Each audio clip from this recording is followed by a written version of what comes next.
9 minutos naman sa alas 8 o karon sa National News.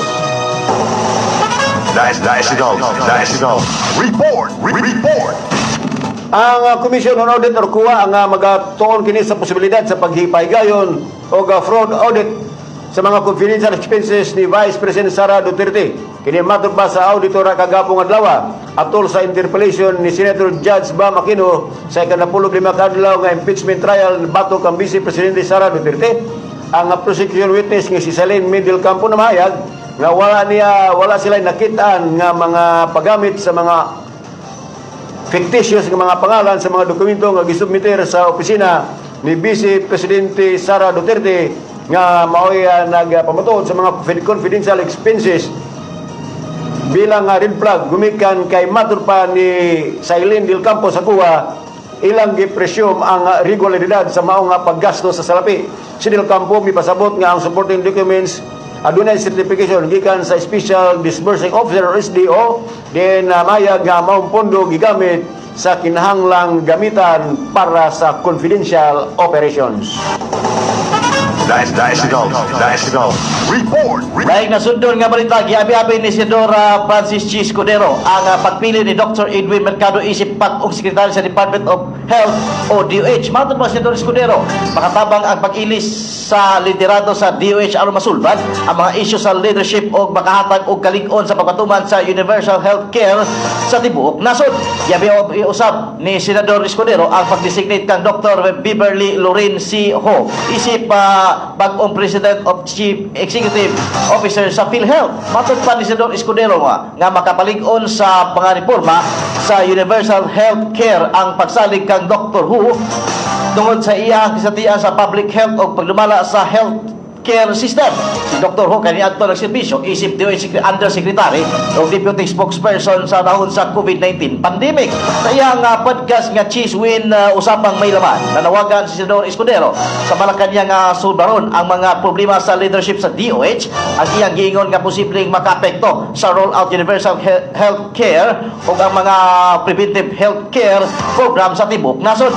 Dugang pa senador nga karon nga adunay pag-ong health Secretary mas makapokus ang DOH sa pagpalig-on sa implementasyon sa universal health care, ilabi na sa pagpalapad sa PhilHealth coverage o pagpa-access sa healthcare services sa mga public o private facilities. Si Dr. Edwin Mercado usas mga US-trained orthopedic surgeon nga dunay 35 ka tuig nga kasinatian sa hospital management. Nagserbisyon usab niya isip PhilHealth President o CEO sa Pebrero niadtong tuig nga matod pa ni Senador Escudero nga makatabang sa paghatag sa mga stability sa padayon nga healthcare reform sa pagkaron mukabat sa hapit 70 milyon ang registered members sa PhilHealth, samtang kapin 38 milyon ka mga dependents o kapin 108 milyon ka mga Pilipino ang nasakop sa programa. Senador Escudero nga tungod sa kadagan sa mga benepisyaryo, importante ang lig-on nga leadership sa DOH aron matubag ang kakulangan sa preventive care, emergency response o sa mga hiit nga lugar nga og dili patas ang implementasyon sa healthcare program sa mga lokal nga pangagamahanan. Gibutyag usab ni Senador Escudero nga ang stable o financial position sa PhilHealth adunay igong pundo ang ahensya aron masuportahan ang mga lapad nga mga benefits sa health program. Apa na dugang pa niya ang sistema kinahanglan ayuhon aron mas mapalapad ang coverage o mapauswag ang serbisyo sa panglawas.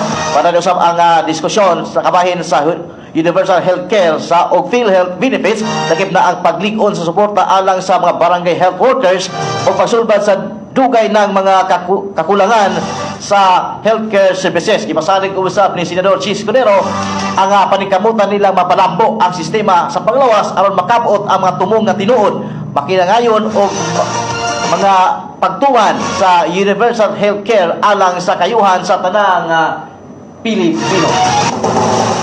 National.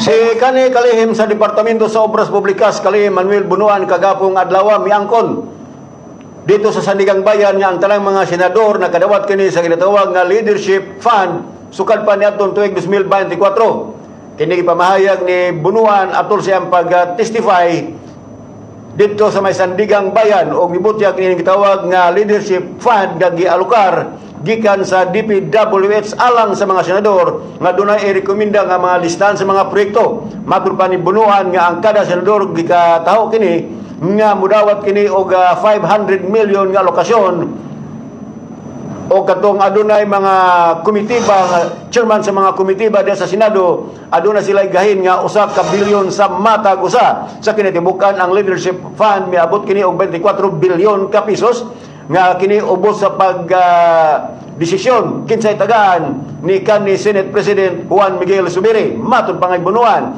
minugang pa si Bunuan nga si Zubiri mao adunay otoridad sa pagpataas sa mga alokasyon ngadto sa mga senador.